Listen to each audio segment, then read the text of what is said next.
Hello, I'm Michael Holmes. Today I have the privilege and the pleasure of speaking with Ervand Abrahamian, professor of history at the City University of New York. You have also taught at Princeton and Oxford. You are widely regarded as one of the leading historians of modern Iran. You are the author of numerous influential works, including A Modern History of Iran. And I would ask you to show to our viewers the book, because I only have the digital copy. And so this book, A History of Modern Iran, is a masterpiece, in my humble opinion. I had so many questions about the history of modern Iran, the 20th century, the 19th century, the beginning of the 21st century, and your book answered pretty much all of them and more of them. It covers like the economic history, the political, the foreign relations of Iran, and the cultural. And it's written from sort of like a left-wing perspective. So you actually talk about the working class and how they were doing in the different regimes and all that. So I highly recommend it. Even if you didn't know why you should be interested in Iranian history, you should be, and this book will convince you.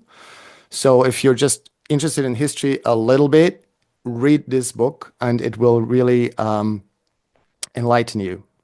So I want to mention two of your other notable books, Iran Between Two Revolutions, and The Coup, 1953, the CIA and the Roots of Modern U.S.-Iranian Relations.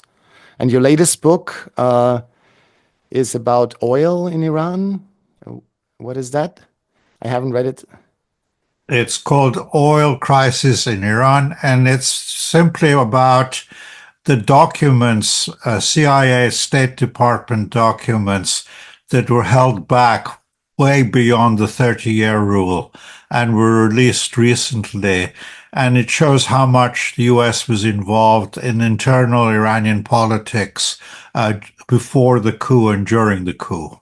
Oh, before the coup even. Okay, big surprise here. Iran is important. The US was important in Iranian history. We'll get to that. So in our discussion today, we'll delve into the grave threat of major war in the region right now. We will examine key topics such as Iran's historical struggles with Western imperialism and the ongoing tensions with the West and its allies in the region. Mr. Abrahamian, Israel has conducted numerous covert operations and airstrikes against Iranian-linked targets in Syria and Iraq in recent years, assassinated Iranian scientists, launched cyber attacks, all while citing concerns over Iran's nuclear program. Recently, in recent months, a series of Israeli strikes in Syria triggered a tit-for-tat response from Iran.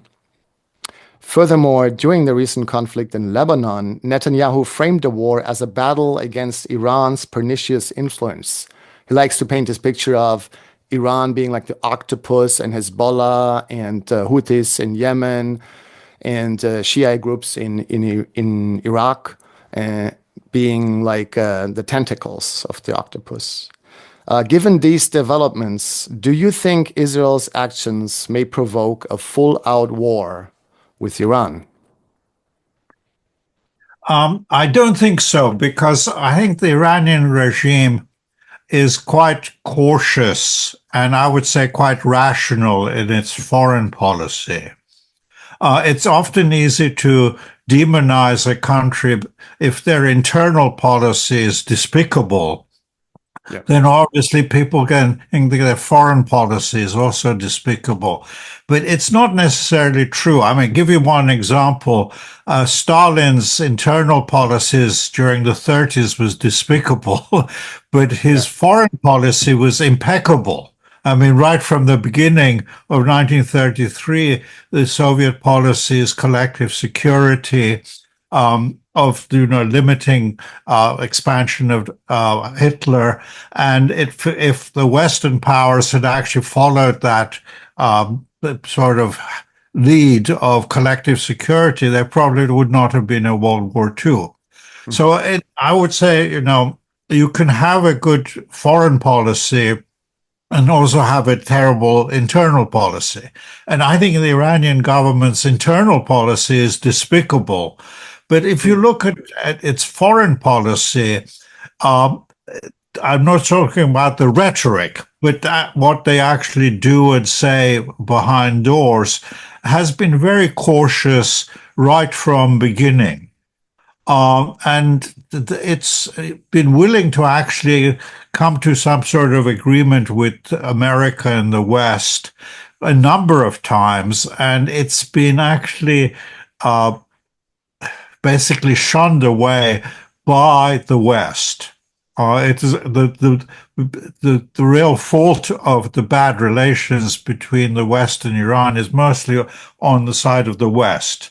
To give you one example, right from the revolution, the U.S. policy that was that Iran should have no nuclear development, no nuclear research, no nuclear plants. And Iran's policy was, I think, justifiable. They had the right to do it as long as they weren't involved in the military aspect of it. They weren't building a bomb. And, you know, for many years, there was no negotiations because the U.S. insisted that Iran had to give up all its nuclear facilities, all its nuclear research, and on principle, Iran wouldn't accept that. The change came when the president in the United States actually changed policy and said it was okay if Iran had a nuclear program as long as they could verify that they were not doing it for nuclear weapons program. Once that happened, then the nuclear deal came. And there was a perfectly good nuclear deal. And then Trump came along and basically ripped it up and flushed it down the toilet. And now we're in a dangerous position where there is no agreement. And I think Iran is still willing to have some sort of agreement if Trump was willing to accept that Iran has the right to have a nuclear program as long as it's not a nuclear weapons program. So I think that's where we stand now. I don't know if the Trump administration is actually willing to go the way that the previous presidents had done, which was accept the nuclear program as long as the UN and international monitors can verify it's not actually a military program. Well, so what we see so far from the Trump administration, that it's like packed with Iran hawks and Israel hawks and so on.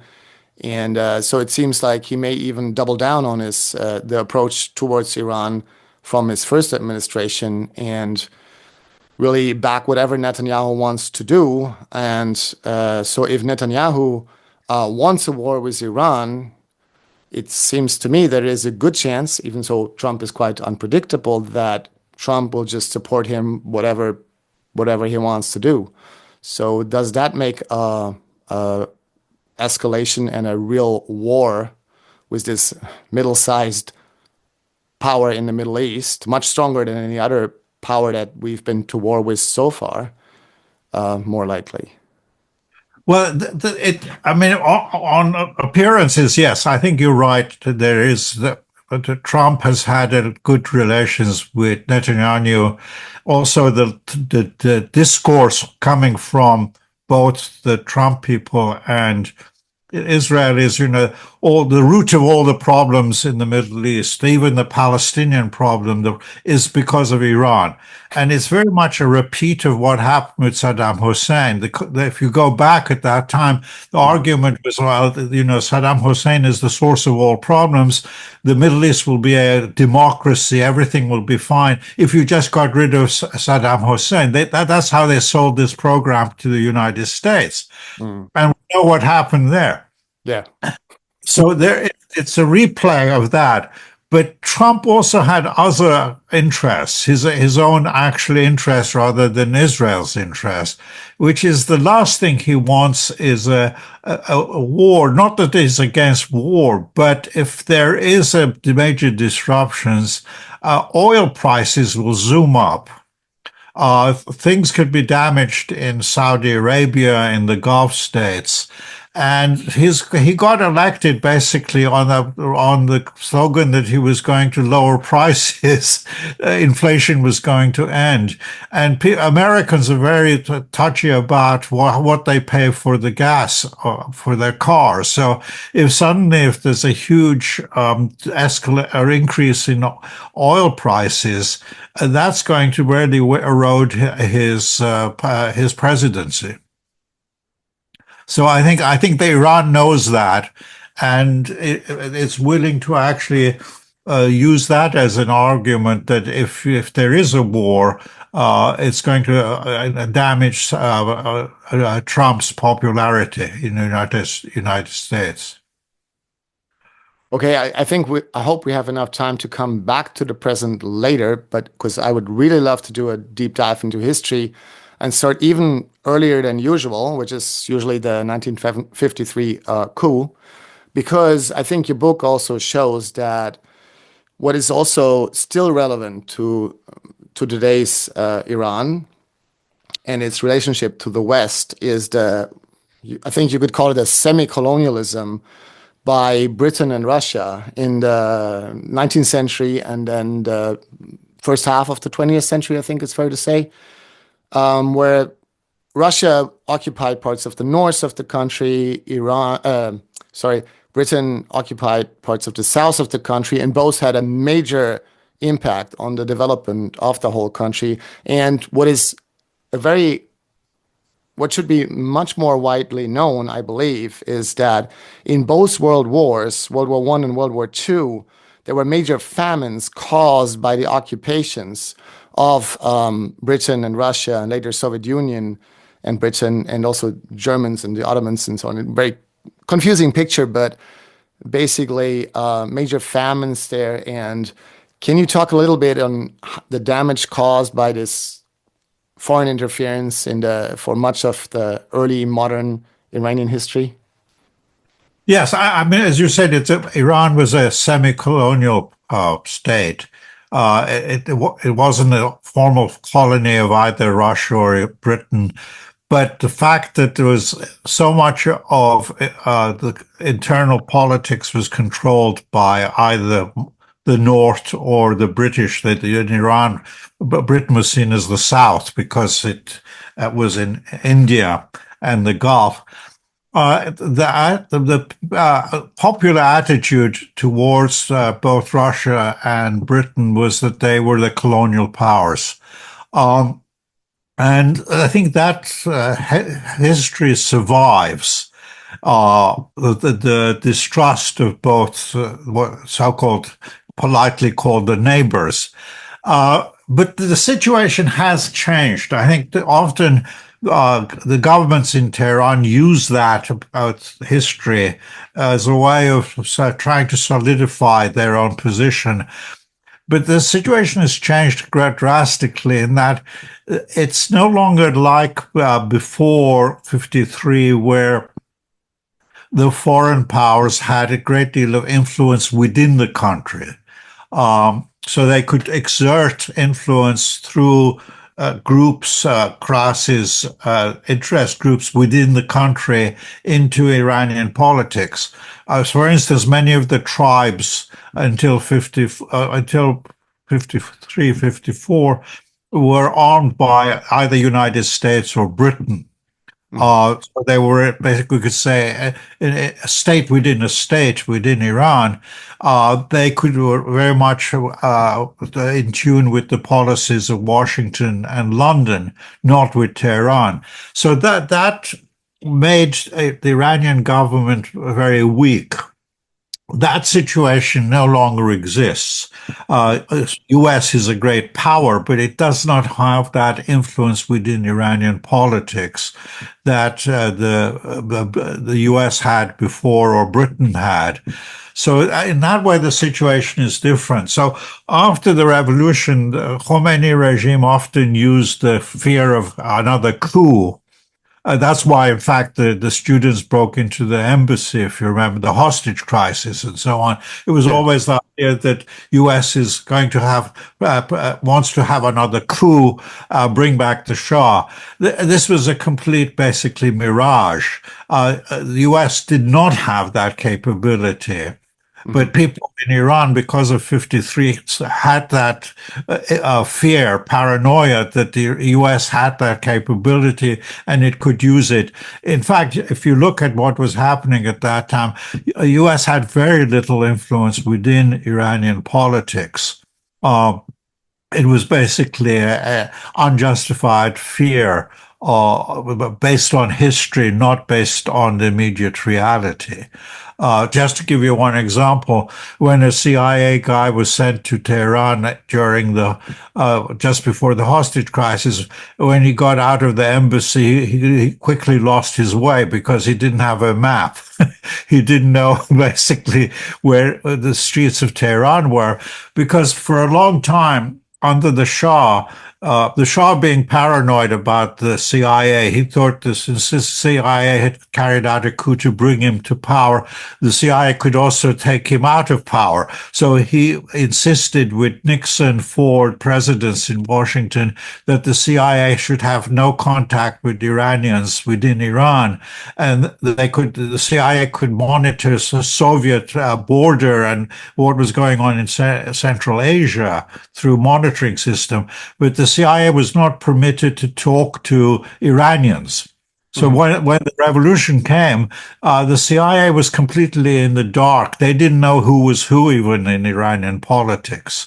They hadn't talked because they hadn't dared to talk to anyone of the opposition in Iran, because the Shah had basically insisted through the presidency in Washington that the US should not deal with the Iranian politicians.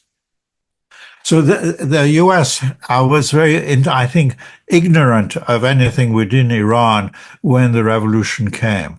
And their capability of carrying out another coup in 79, 80 was just minimal. It was completely, basically, a paranoid fear. But again, paranoids can have real enemies. For as far as the public was concerned, U.S. could carry out a coup because it carried it out in 53. But in reality, I think Khomeini and the people around him knew that the U.S. did not have that capability. And they were even willing to actually negotiate with the United States. But in public, they used the fear of United States as a way to rally people around the revolution.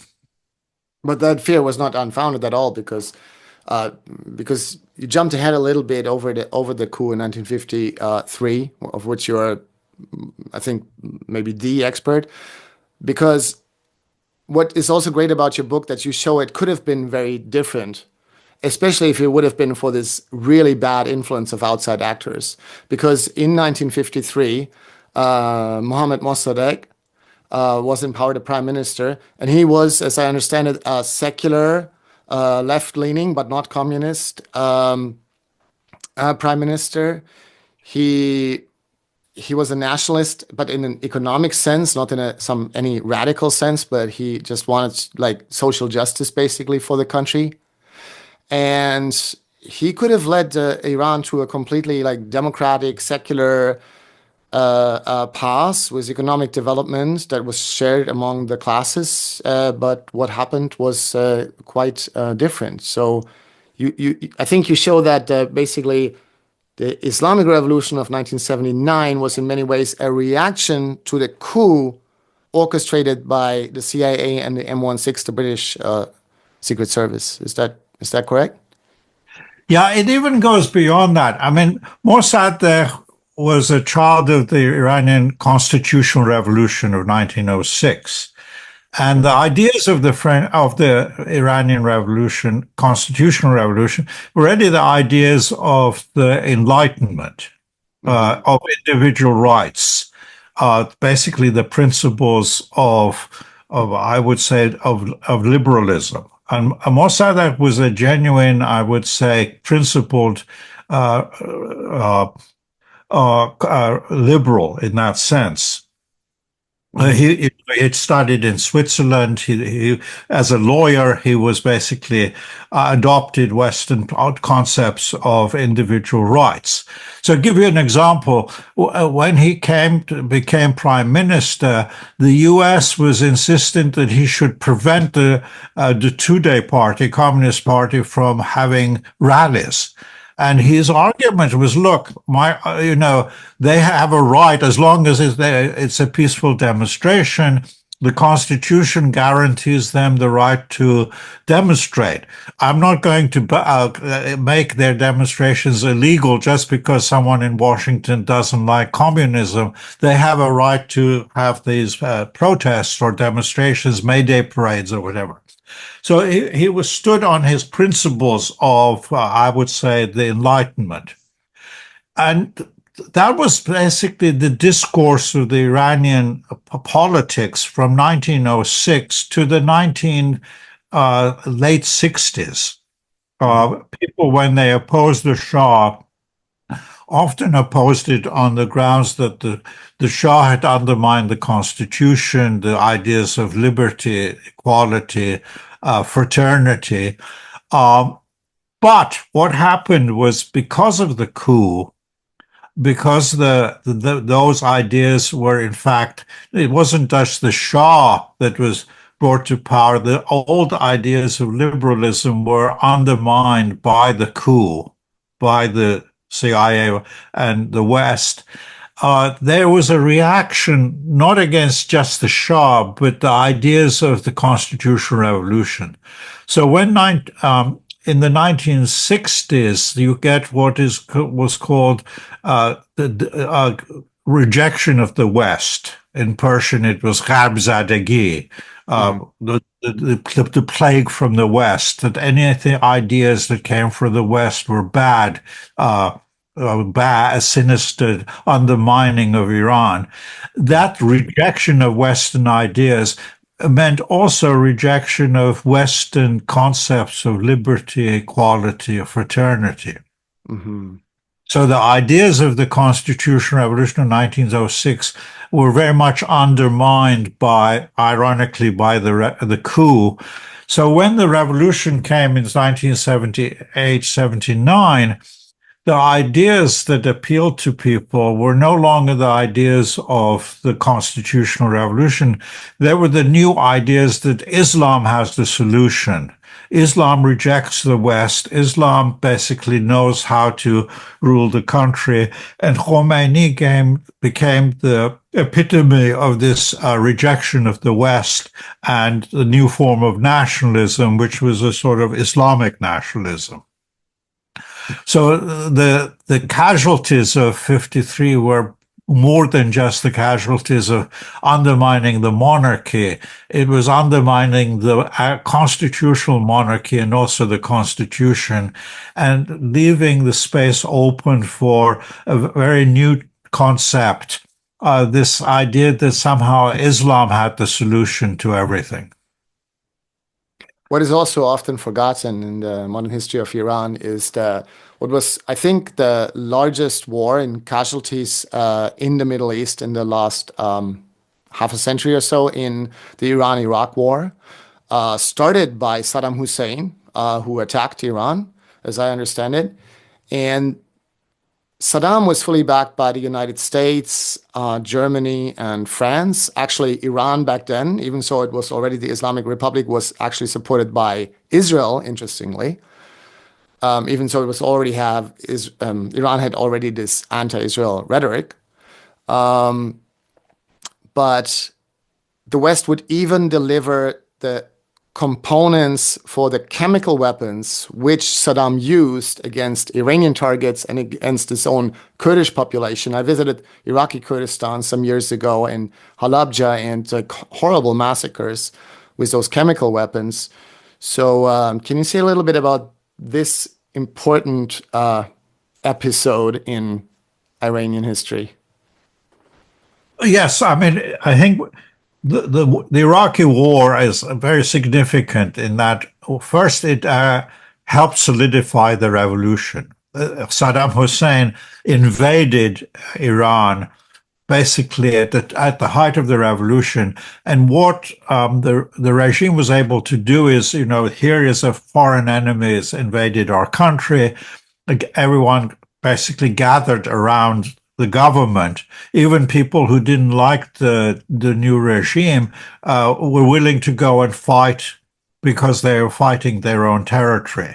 For instance, when Saddam Hussein agreed to basically come to a deal, Khomeini at one point said, for him to give up any territory of Iran to Iraq would be like cutting off his arm. He wouldn't do that. So here you can see Khomeini was as a nationalist rather than sort of Islamic exporter of the revolution.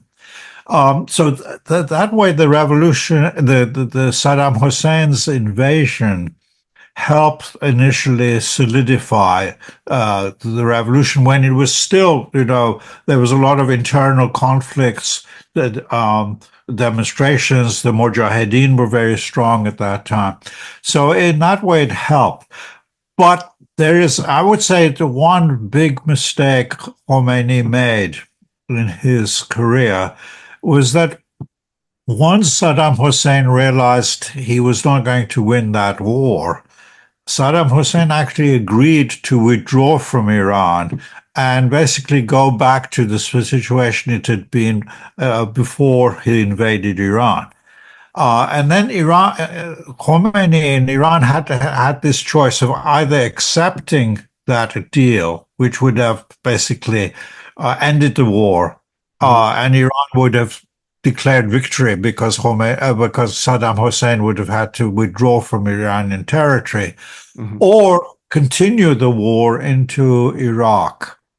And the mistake I think Iran made was to continue after what was known as the liberation of Khorramshahr. The Iranian military or the Revolutionary Guards went into Iraq with the slogans, two slogans, war until victory. And the road to Jerusalem was through Baghdad. I.e., they could go through Iraq, destroy Saddam Hussein, and then help the Palestinians. That extended the war actually for the whole war was about 6-7 years.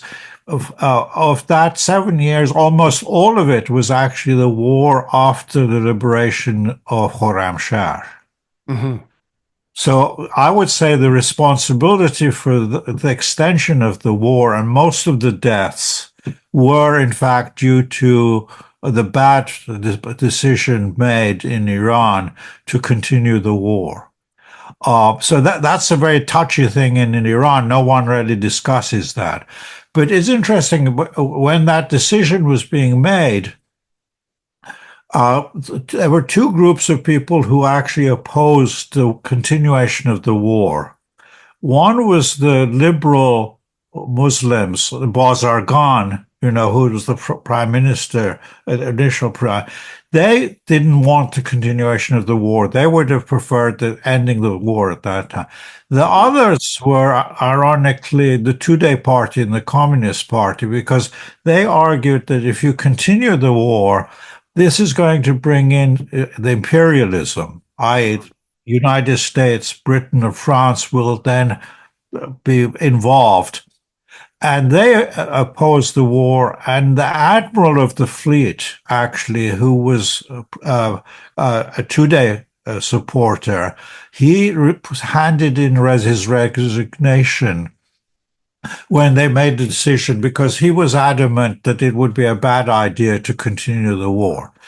But the people who wanted the war especially were the Revolutionary Guards, not the professional military, and not even the liberal Islamicists who were worried about the implications of the war. So that was a very controversial decision.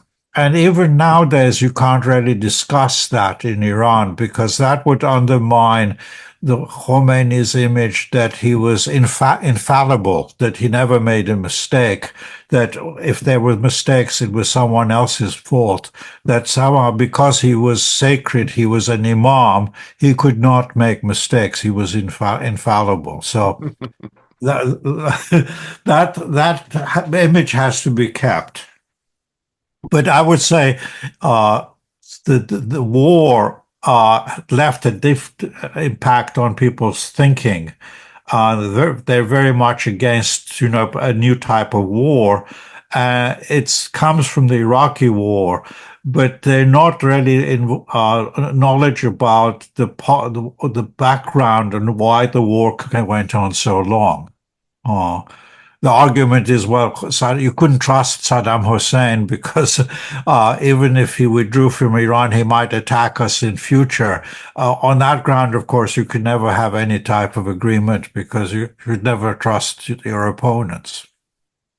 Yeah, I remember when I was traveling through Iran about 8 years ago, and I was always interested in all the wall paintings from the government, mostly, of course, and I remember I was always asking, what is this about? Who is this martyr? And so on. And most of it was actually about the Iran-Iraq war. So I think most people in the West don't recognize how important that war still is for Iran.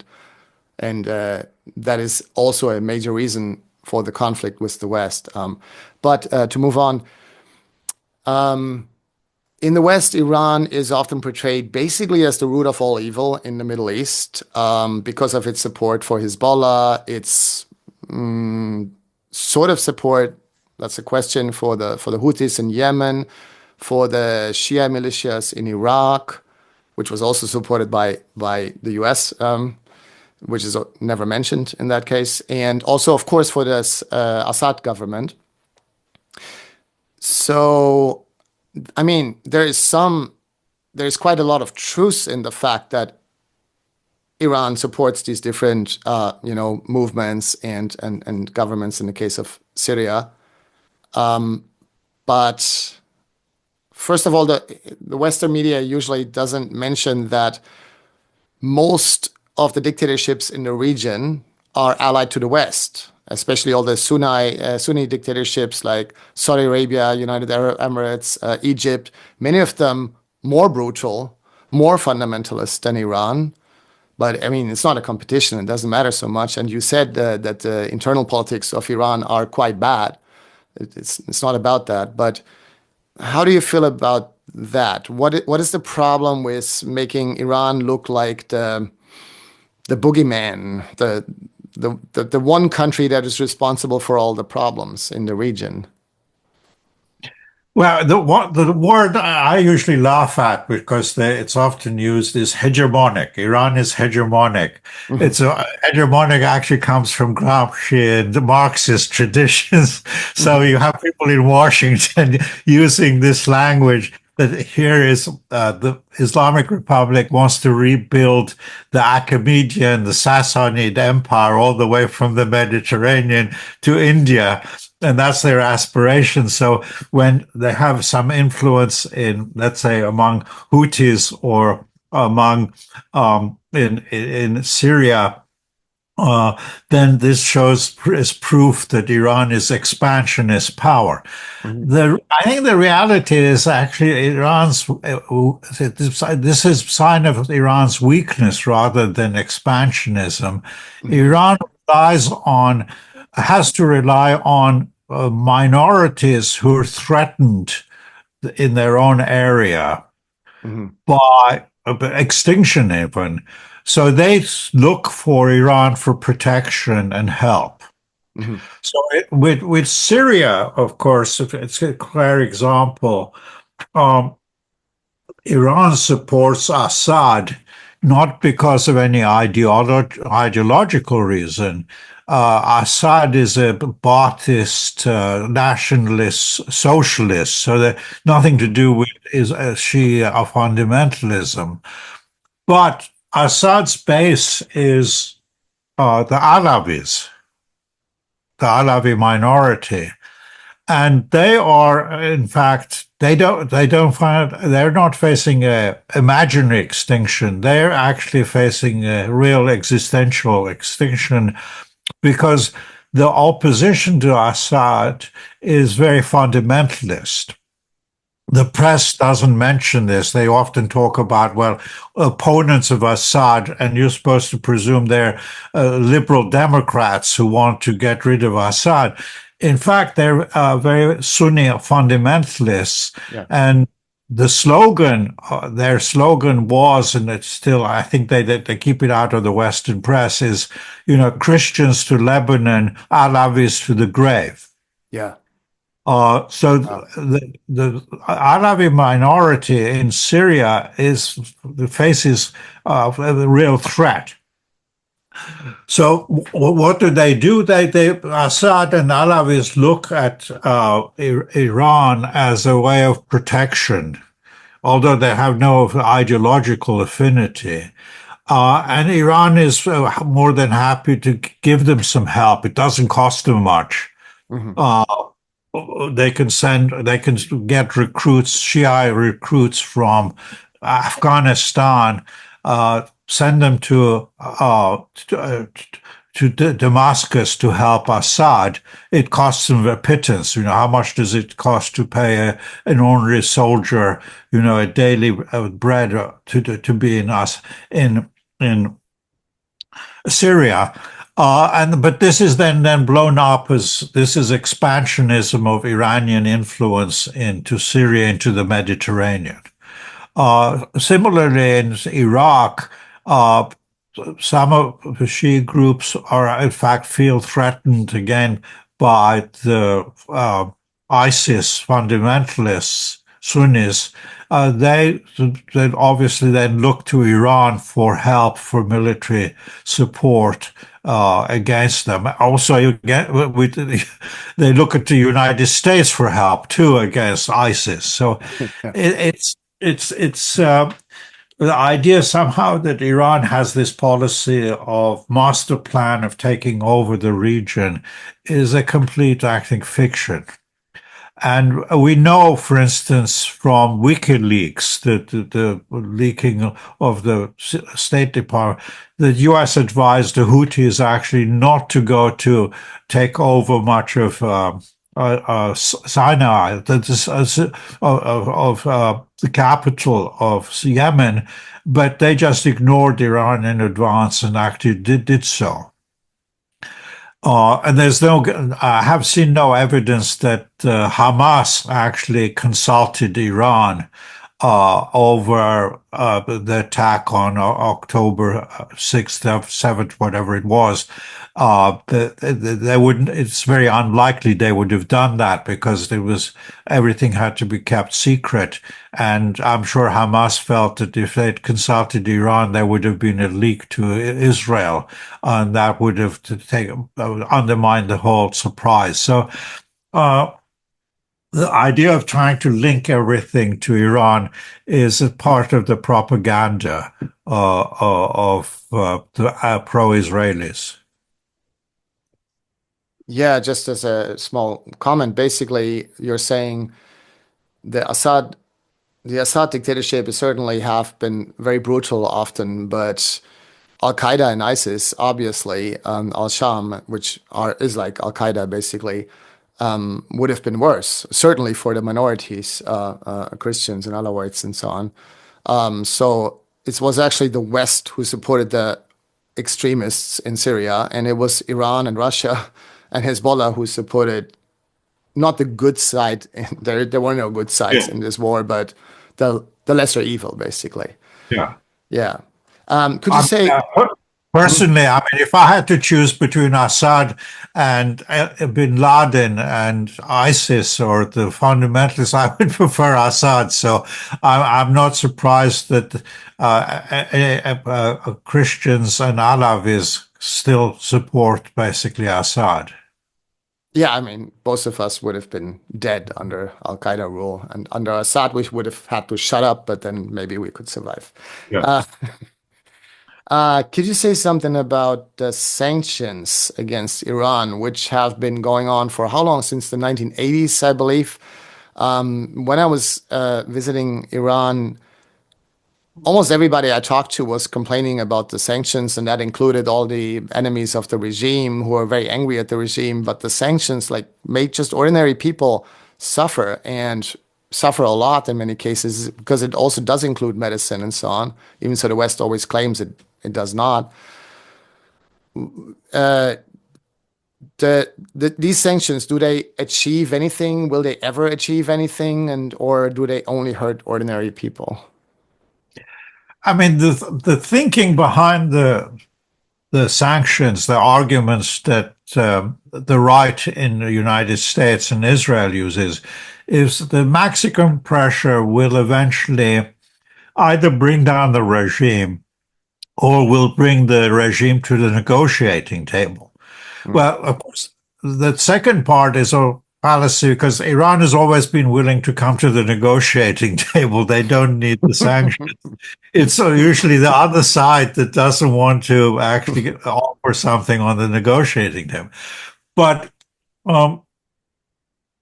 the sanctions do not, I don't, will not bring down the regime for simple reason that the U.S. no longer controls the whole world economy.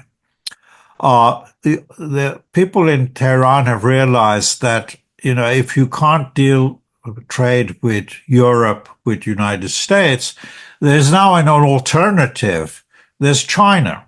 Mm-hmm. And as long as China buys a certain amount of oil, that brings enough revenue for the regime to basically survive.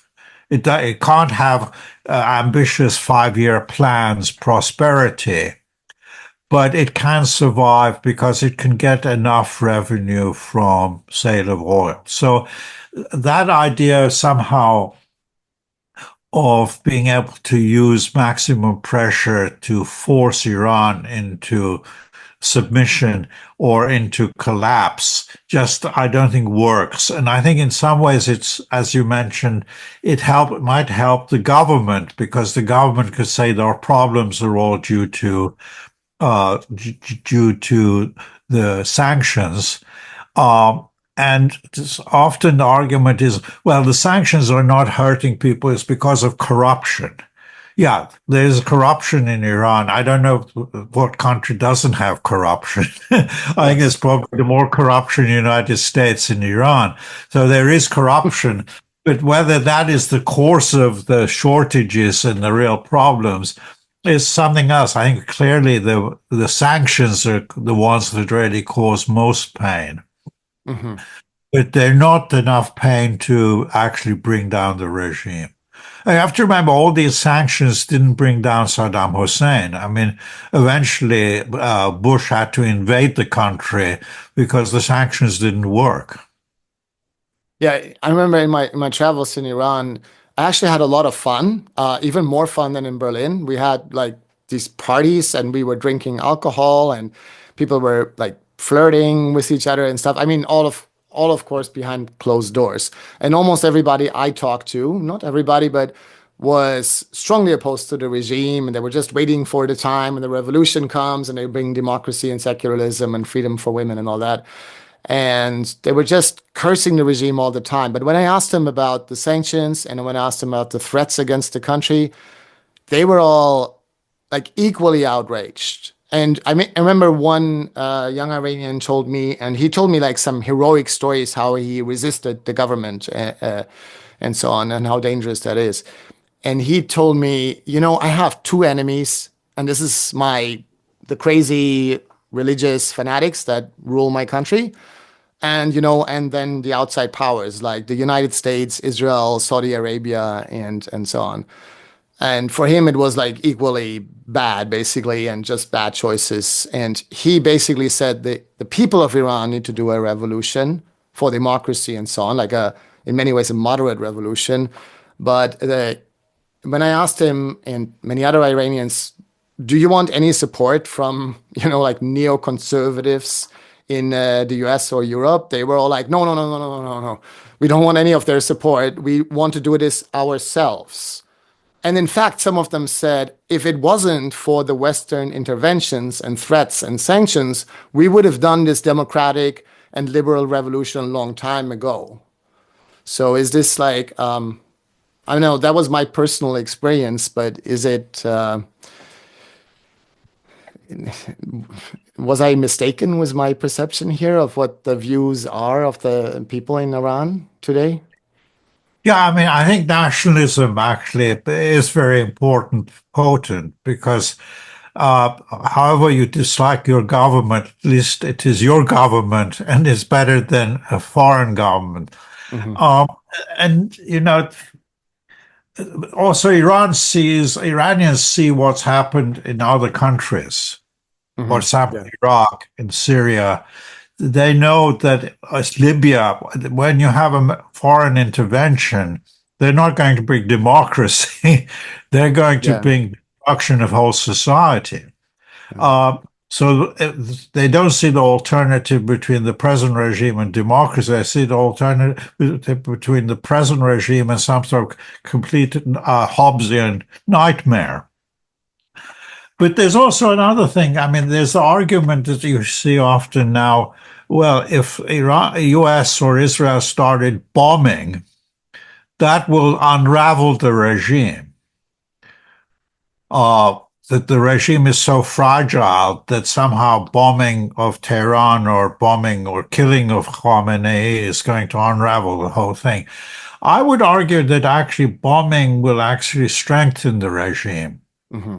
Because once people see an external power, which they view as imperial power, bombing you, people are going to rally around the regime. So even that measure, if sanctions don't bring down the regime, these people in Washington could argue that if we bomb, go a bit further, maybe that will bring down the regime. I think that is a false premise. And I mean, I hate to bring back World War II, but I think there's a famous statement of Goebbels saying that, you know, the Germans were never as united as when the Allies started bombing the cities. Yeah. Uh, I think it's not natural instinct that you get when someone else bombs you, you rally behind the government, and you actually depend on the government to protect you or build you bunkers and stuff. So the choice of somehow overthrowing the government because it's being bombed, it's not feasible. Yeah. I'm also afraid that many people in the West, I think they are skeptical of and afraid of war with Iran. And they do think of like Afghanistan, Iraq, Libya, Somalia. Well, they don't think so much about that, but they do think about of this row of interventions in the West and how they all basically failed. But I think what they don't understand that Iran is far more powerful. It's something also you show in your book, how powerful it became in the 20th century. It is a it is not, I don't think it's fair to say it's a great power, but it's a middle power. It's more like it's almost like a country like France or Germany. Not quite that, but getting there. And Israel just, I personally feel like Israel's war with Hezbollah now was a draw. You know, it's like both had some successes and so on, and they sort of deterred each other. So, and Hezbollah was stronger than Hamas, but Iran, compared to Hezbollah, it's not even close. So, what I'm really afraid of is that the West doesn't realize how big, how strong Iran is and what a war with Iran would mean, because it would look like Afghanistan and Iraq and Libya, like, you know, if you like those, you will love this one. Well, What do I you think mean, about that? to follow the logic, if someone in Tel Aviv or Washington wants this destruction of the Iran or the Iranian regime, Hmm. the logic, if sanctions don't work, bombing doesn't work, the next step is invading the country.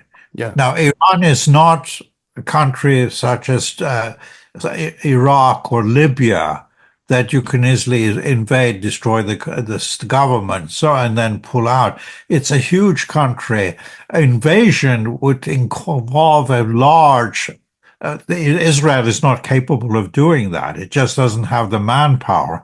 Yeah. And I don't think the U.S. public would accept a huge invasion of a country that was 6 or 7 times the size of Iraq. And, you know, most savvy Americans know what happened in Iraq. I don't think anyone in their right senses would want to invade Iran.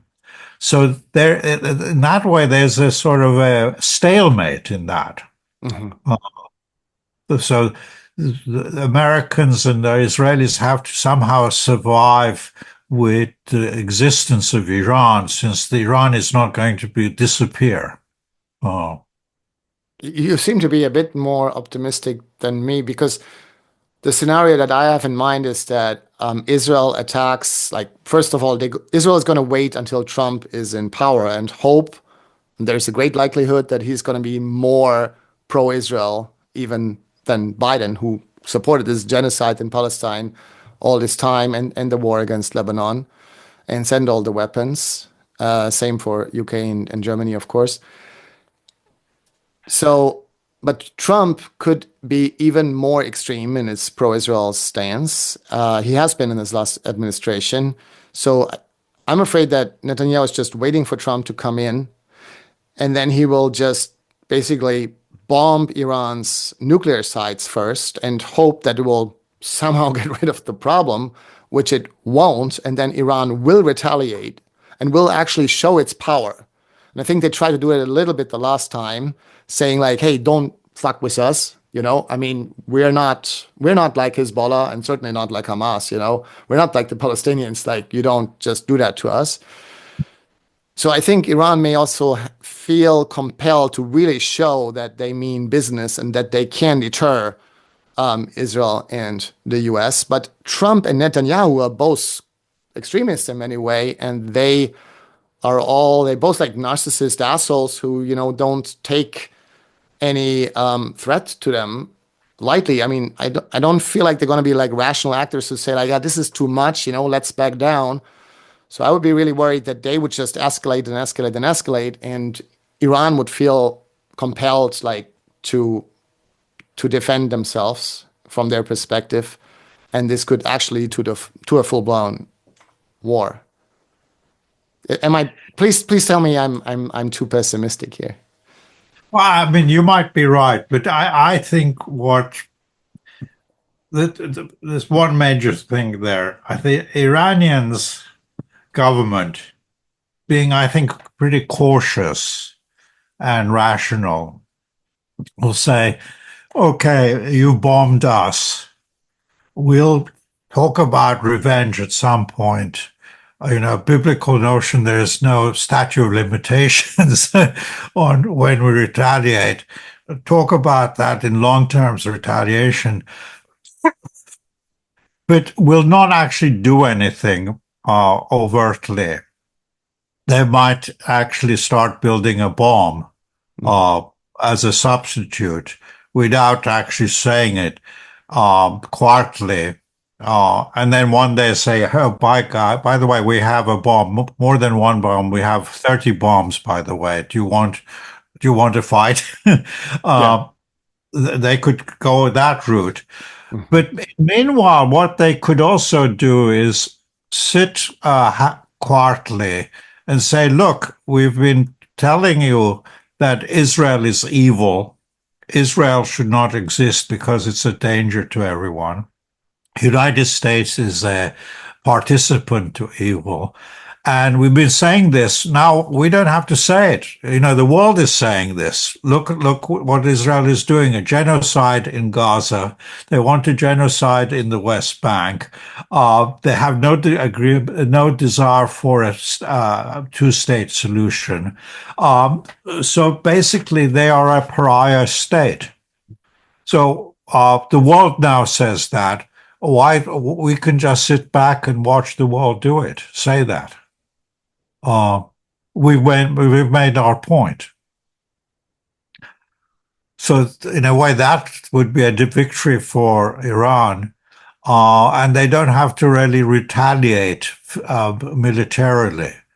And the fact, they could say, well, you bombed us and the regime has survived, that's again another victory for us.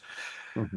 And meanwhile, they could do certain things such as start throwing missiles at the Saudi oil refineries and so on, where the oil prices zoom up.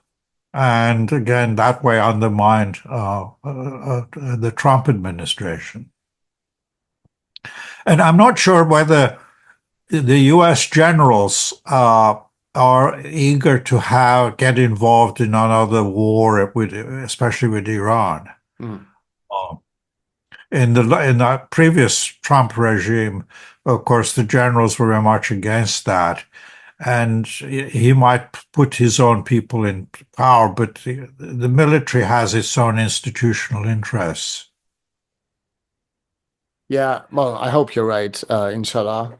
I heard you in a couple of interviews talk about that you think it's very important often, especially in the case of Iran and its latest history, to distinguish between internal domestic politics and external politics, because in the West it's often assumed that the domestic regime type, like whether you're a democracy or a dictatorship or whatever, has like this big impact on how evil you are towards other countries. But why would that be? We have a long history of Britain and France, when they're democracies, like colonizing most of the global South. And we have this history of US coups all around the world, not just in Iran, and so on. The global South is completely used to liberal democracies just violating all their basic human rights and their sovereignty and their democratic principles and so on. So I think that's a very important point. And I feel a big part of the problems of the world at the moment is that the elites of the West in the US and in Europe, certainly in Germany, are like captured by this idea, which they take to an extremist point, that it's the good democracies like the West, themselves, fighting against the evil dictatorships. And of course, in many ways, it's hypocrisy, which is obvious because they are allied to all these evil dictatorships all around the world, meaning the West. But the other problem is, of course, that it makes it impossible to have real diplomacy. Because if Russia is just all evil, and if Iran is just all evil, and China is just all evil, and Venezuela is just all evil, you can never talk. You can never find solutions. And I'm not saying that any of these dictatorships that I just mentioned don't do any bad things outside of their own borders. Certainly inside their own borders, they do. But this is such a dangerous ideology, and it seems like one of the gravest threats to humankind at the moment. And I don't want to be misunderstood. Of course, I love democracy and liberalism, and I think the West here has a great gift to the rest of the world. I think they were lucky in getting it first in history for whatever reasons. We can't get into it now. But I don't want to be seen as like an enemy of democracy and liberalism, but it's because I care so much about democracy and liberalism, I really hate it when they use it as an excuse to just bomb other countries and sanction them and occupy them. And like, come on, I'm in favor of democracy and liberalism and peace and diplomacy. I don't understand where that went.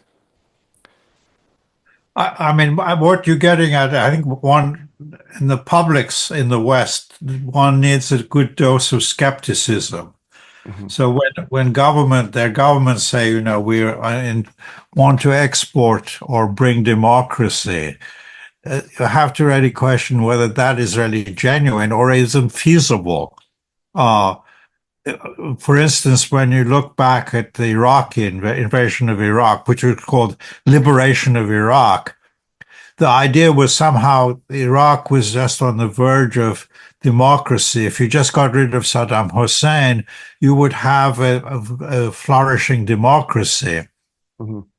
And I was actually teaching a course on Iraq when the run-up came to the war. Mm-hmm. We were using books basically talking about how in the past, why Iraq had had dictatorships, not just under Saddam Hussein, a whole succession, why the society was so fragile, why there was no concept of Iraqi democracy. Yet all that was flushed down the toilet because the argument was Saddam Hussein was the cause. If you got just rid of Saddam Hussein, everything would be fine. Mm. So I think one needs not just skepticism, some knowledge of sociology and the history of the country to, I think, to realize that you can have a flourishing democracy. In Iran, I think, there was a possibility in the early 50s, but since then there has been now a shift more towards Islamic discourse. And I'm not sure whether Iran is basically if this regime left disappears, you are going to be having it replaced with a liberal democracy. If someone could prove that to me, then I would be willing to go along with it. But I think each country has its own basically history and its own way of development. The idea somehow an external power could bring in what you like, the liberal democracy or socialism or whatever, it's a pie in the sky. Oh. But what would you say, because there's so many documentaries and so on in Western media about the democracy, the movement for democracy and women's rights and secularism in Iran. Not there's anything wrong with these documentaries but I often feel like if you only do that, what you're doing is just demonizing the regime more and making it impossible to have diplomacy. But again, I'm not saying that what these documentaries show is wrong. And when I was in Iran, I did root for these many people I met, mostly young people and women who really want to change because they are suffering from this regime, from this dictatorship, especially women and especially also the Kurdish minority, for example. So what would you say to those people, including me, who sympathize with human rights defenders, women's rights defenders in Iran, who so bravely stand up against the fundamentalists in their own country? If you want to support them and so on, how do you best do that? And what should you say about all the other conversations that we are having now?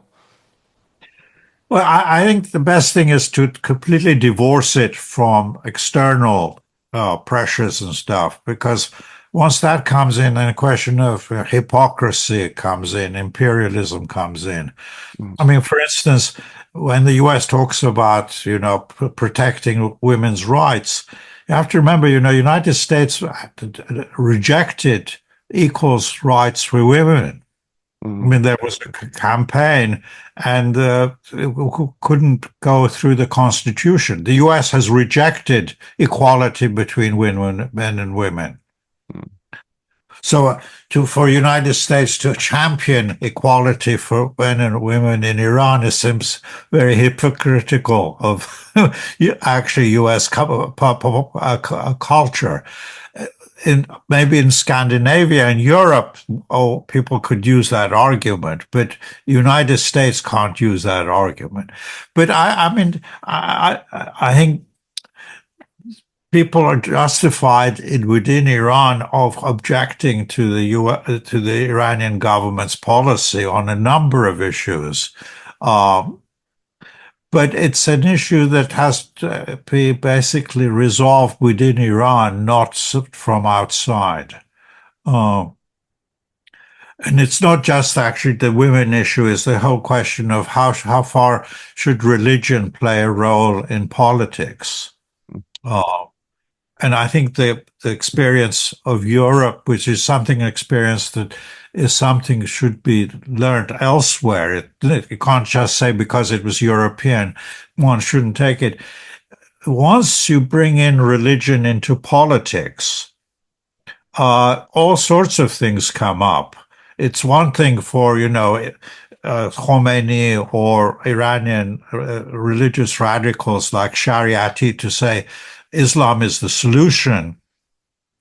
But when you bring Islam in Iran, it's going to be Shiism, right? Because the majority. So that automatically involves the problem, what about the Sunnis? Mm-hmm.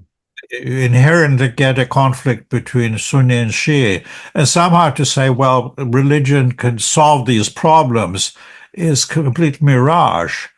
And the more you stress religion, the more you're going to have a basically conflict between sectarianism, different interpretations of religion, and the end consequence is, of course, Europe knows that, is 30 years war.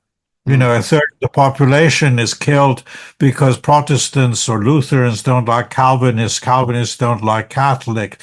This sect does. The Baptists don't like this other Lutherans. So religion is, I think, a recipe for disintegration of society rather than unification. So the solution of the Enlightenment, which is something that other countries could learn, is that the best way to deal with religion is not to say it's not important, but say it's very important, but it's a personal issue. What you believe and how you want to worship is very important. You do it your way. Don't impose it on someone else. And Islamic government is exactly the opposite. It says, we have the truth and we're going to impose it on the population. And of course, even if the majority of the population belongs to your category, they might have different interpretations of that religion. And that becomes then inevitably some sort of religious dictatorship. Yeah, it's also, I have to just to recommend your book again, History of Modern Iran.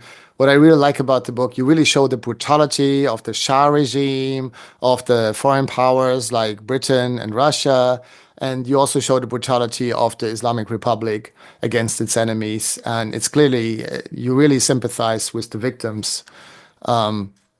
Just to say that, because you're not in any way like biased, you come across as like the book is really nuanced in that. And you really feel for the people of Iran who have been through so much. The next question is particularly relevant for Germany, but for the whole West, because I think one reason, like if there's an escalation between Israel and Iran, the reason particularly for Germany, but also for other Western countries, while in the end they will stand with Israel, maybe with some doubts and so on, and maybe with some attempts of diplomacy, but in the end they will stand with Israel. And the main reason is because of this idea that the Islamic Republic of Iran is fundamentally anti-Semitic. And then you can make this connection to Germany's past and the Nazi regime and the Holocaust. And it is so often compared in Germany, in German media, but also in the US media, the Islamic Republic to the Nazi regime. And the idea is that basically the main goal of the Islamic Republic is to destroy Israel and kill all the Jews because they're fundamentally anti-Semitic. And even I was like, who was very skeptical about this propaganda, was surprised when I talked about this with Iranians when I was visiting, was that they showed me like synagogues there and they said like, most of us have no beef with the Jews, like there's no problem. And that includes the regime and so on. And Jews are, they said, well, Jews are sometimes sort of discriminated against, but not in any radical way. I mean, they live here and they're welcome and so on. So can you say something about that? How anti-Semitic is the Islamic Republic? How big of a problem is that? Is the goal really to destroy Israel and kill all the Jews? Or what do you say about that? Well, The official line, of course, has been that in Khomeini, you can see this, he distinguishes between Zionism and Judaism. Mm, So Judaism, according to strict Islamic and Shia interpretation, is a legitimate religion. mm, It's religion of the book and so on. So that has rights. Zionism is a political ideology that is allied with imperialism. mm, So it's their opposition isn't on racial grounds; it's on political grounds. mm, So that's the official position. But I think on there is I wouldn't call it anti-Semitism, but there is among the religious, there is the idea that somehow the non-Shias are not as good as Shias because Shiism is the true religion. mm, So the Sunnis are somehow misled. mm, Uh, that the Jews again were people of the book, but they betrayed God, and therefore there is this sort of, I would say, popular distrust of Jews, not on the racial grounds, but on the ideas because they are not Shia. So mm, this goes back to my argument that if once you bring religion into politics, that there is these things. mm. For instance, I'm Armenian. Okay, according to strict religious tenets, I'm unclean for true Shias. Uh-huh. Like in Hinduism, certain castes are unclean. I'm unclean. Mm, Okay. So that doesn't make it racism, but it does make me uncomfortable because I know a true Shia would consider me unclean. So there is, I wouldn't minimize, and I would say I wouldn't reject the idea that there isn't anti-Jewishism in the culture. mhm. But it's not a determining factor, and it's not racism, such as the racism of Nazism. Okay, but just to play the advocatus diaboli, if I was Israeli, should I be afraid that Iran's goal is to get nuclear weapons and use them to destroy the Jewish state and kill all the Jews and basically commit a second Holocaust? No, no, I mean, that's absurd. No, I mean, for instance, Khomeini was quite happy to receive arms from Israel when it's politically convenient. Yeah. And, Iran's, involvement with the Palestinians is also very sort of roundabout way. It's not like they're have some sort of ideological or racial commitment to the Sunnis and Palestinians or Christian Palestinians. They're basically, it's become a political issue. And some people, for instance, when Ahmadinejad, the president, started having conferences on denying the Holocaust, Yeah. that was very controversial within Iran because the other side put on actually a lot of films and documentaries about the genocide. Mm. So they were saying that, our president is off the wall denying the genocide. There's plenty of historical documentation. Even they've discovered that there was some Iranian diplomat who was giving passports to Jews, German Jews, to get out and so on.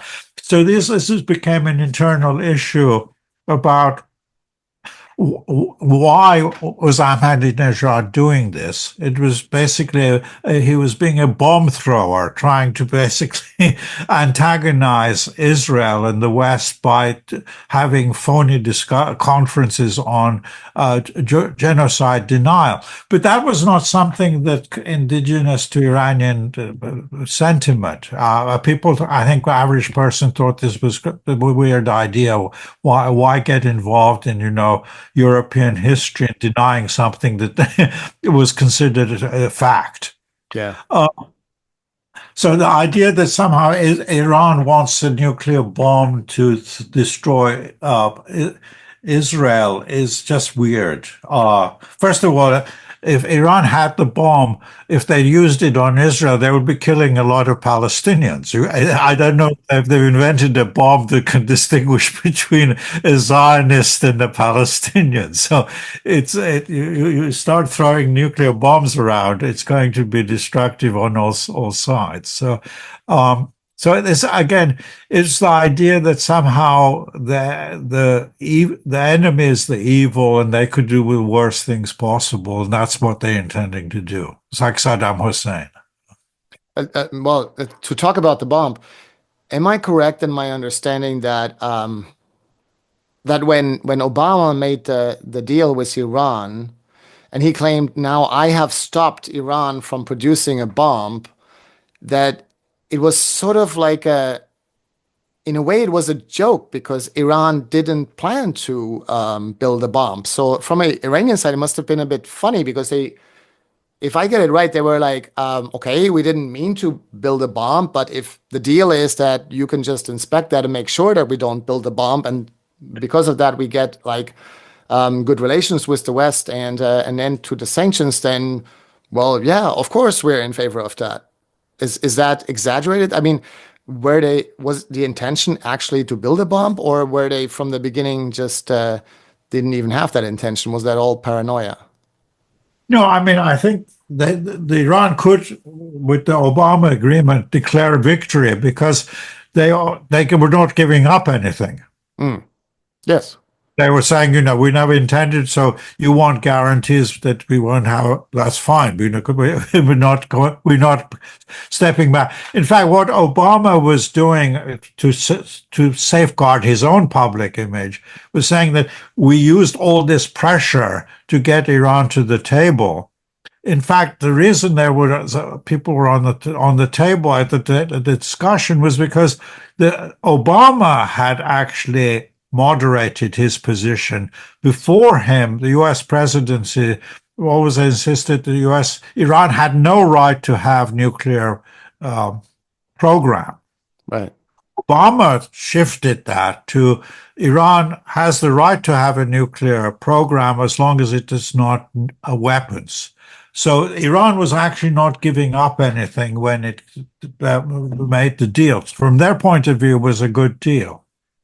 And I remember back then, John Mearsheimer, a leading a scientist from the realist school, said, that it's actually surprising that Iran doesn't want the bomb because it's constantly under threat and a serious threat from Israel and the United States and countries that are in the end more powerful than itself. So it actually should want the bomb. And he said, honestly, if I was the advisor to the Iranian government, I should tell them get the nuclear weapon. It's the only way to defend your country. But they're not doing it, and I'm glad they don't. But it's strange. And I'm saying that because it seems to me that now, because the threat from Israel and the United States is getting more serious and more serious and more serious, there is actually a chance that now the hardliners will get their way and actually will build a bomb. It could be. What do you think? Are they ready to do that now? I think you might be right, because what they've had as a sort of protection was the so-called allies, so-called proxies. That was the sort of defense system. If that defense system is no longer there, then it does follow that you need self-reliance, and self-reliance would, one or form of self-reliance would be the nuclear. Now, the argument they have is, on principle, they are not in favor of nuclear weapons. When religious people use argument on principle, I'm always doubtful because you can always basically got new messages from God that you can change your principles. So yeah. And I think in the past, actually, Iran did have a program for nuclear weapons. It did, until U.S. invaded Iraq. Because any evidence the Israelis now have that Iran had a nuclear weapons program actually predates that. And it makes sense because before Saddam Hussein fell, people in Washington from rooftops were screaming that Saddam Hussein had the nuclear weapon. So if you're sitting in Tehran and in Washington, people saying Saddam Hussein, who's already invaded your country and, caused devastation, used chemical warfare on you, that the same Saddam Hussein has a nuclear weapon. What you're going to do in Tehran is you're going to start having research for nuclear weapon as a deterrent. So I think during that last years of Saddam Hussein, Iran did have start a nuclear weapons program as a guarantee against Saddam Hussein. Once they discovered that actually Saddam Hussein went and the U.S. admitted there was no program in Baghdad, they dismantled their nuclear program, nuclear weapons. So since then, they have not been interested in actually building a bomb. So any evidence now that inspectors have, when you have to look at the date, when the date comes from, it's before 2013. Or was it 2000? No, when was Saddam Hussein fell? I forget the date of Saddam Hussein's fall. It's all predates that. And they've had no evidence of Iran having a nuclear weapons program since Saddam Hussein. Now, it could be that in months to come, Iran will decide that the only guarantee they have of deterrence is to go along with to step up the bomb. But if they do that, they would do it quietly. They would not advertise that they're going to a nuclear weapon. They could just say, we had an agreement with the United States. United States pulled out of the agreement. There is no agreement now. And basically pursue their own interests, which would be to develop a bomb. In other words, Iran would only build a bomb if it was seen as the very last resort of self-defense and not, to somehow just throw it on Israel or whatever. But about the destruction of Israel, because it is true that in Iran, I mean, certainly among the hardliners and also among Hezbollah and so on, they do always talk about the Zionist entity that will, come to an end one day and so on. They don't accept Israel, but what I always try to explain to people in the West that this, and try to explain that they often say why would we accept Israel? Israel doesn't accept us. Israel doesn't accept Palestine. It occupies Palestine for decades and decades, and it doesn't accept Lebanon's sovereignty or Iran's sovereignty or Syria's sovereignty. So why should we accept theirs?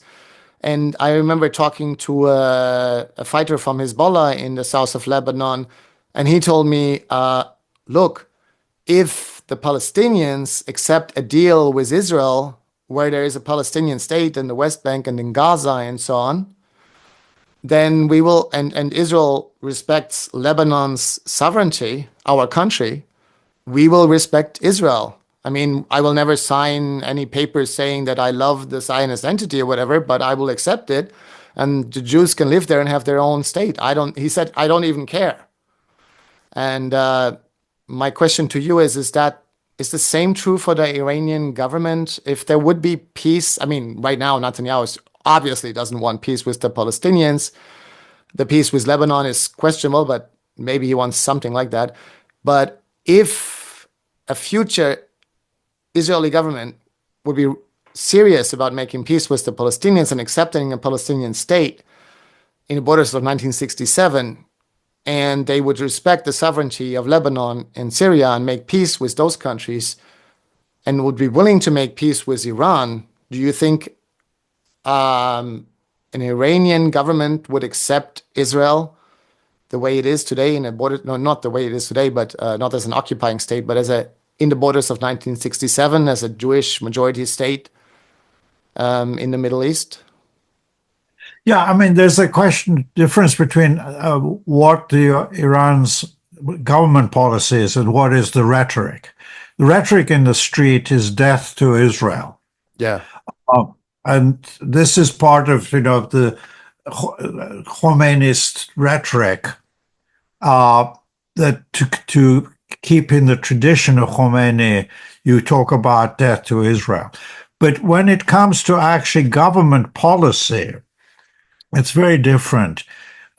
President Khatami at one point said that, if it's fine with the Palestinians to have a two-state solution, we're more than happy to do so. Mm-hmm. Okay. Then what is often forgotten is with the Saudi present agreement offer to Israel and United States. Yeah. Saudi offer is basically two-state solution. Well, Iran, without much fanfare, has actually accepted the Saudi proposal. Mm-hmm. So without openly saying they're saying support two-state solution, they're supporting a Saudi proposal, which is a two-state solution. Right. So if the Israelis wanted some sort of negotiation or lower the temperature, they could point out that, Iran in reality is willing to accept a two-state solution. It's the Israelis that are not willing to accept a two-state solution. So the idea that Iran is out to destroy Israel is, again, fits into Israeli paranoia, but it's not something that I think people in Tehran, the ruling circles, are fixated on. They have a much more immediate interest, which is the survival of the regime, not getting rid of Israel. So we can already tell, actually, that, yes, of course, they would do that because they already made these offers for peace, basically. Yeah. Yeah. Well, yeah. those I think the problem now is not really Israel, is not the Palestinians or Iran. It's the real problem is Israel, that is under no grounds Netanyahu is going to accept a two-state solution. And that's not new. I don't know when, if ever, the Israeli government is officially accepted as two-state solution. They've talked in vague terms, but never sat down actually and said where this Palestinian state will be. And we have to go back to Rabin or maybe Barak to actually find Israeli prime minister even talking about that in a serious way.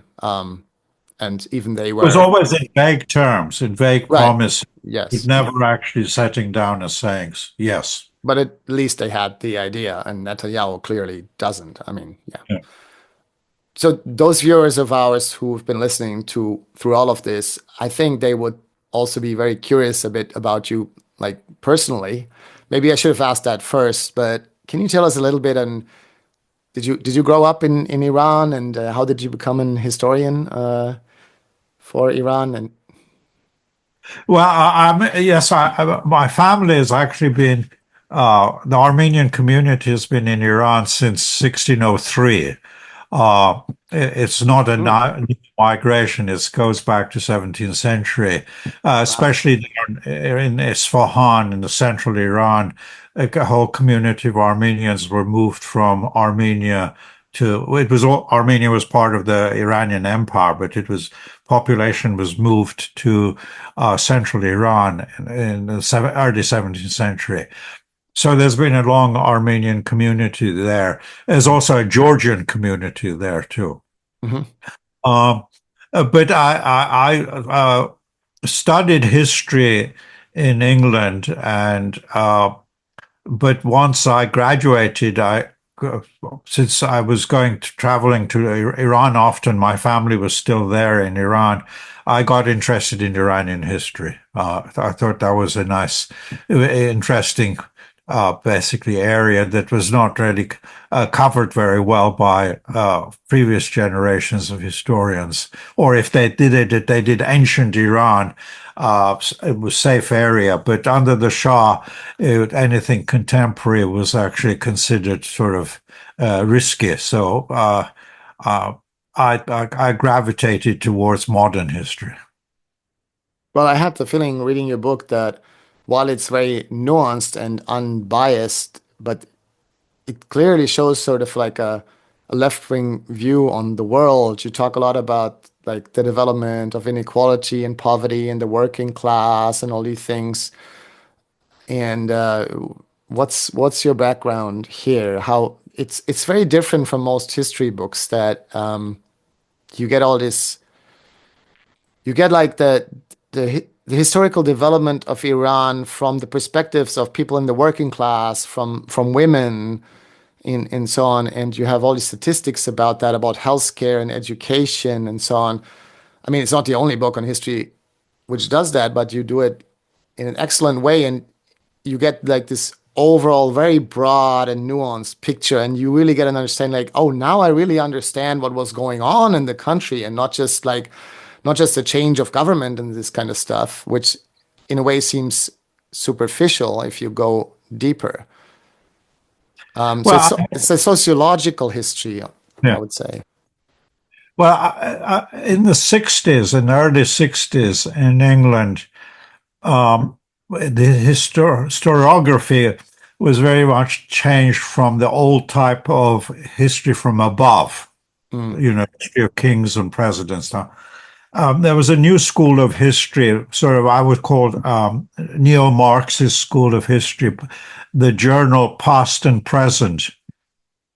Very much it was interested in sociological history, history from below, and trying to actually make it comprehensive, not segmented into culture, working class, elite, religious history, but trying to do national histories.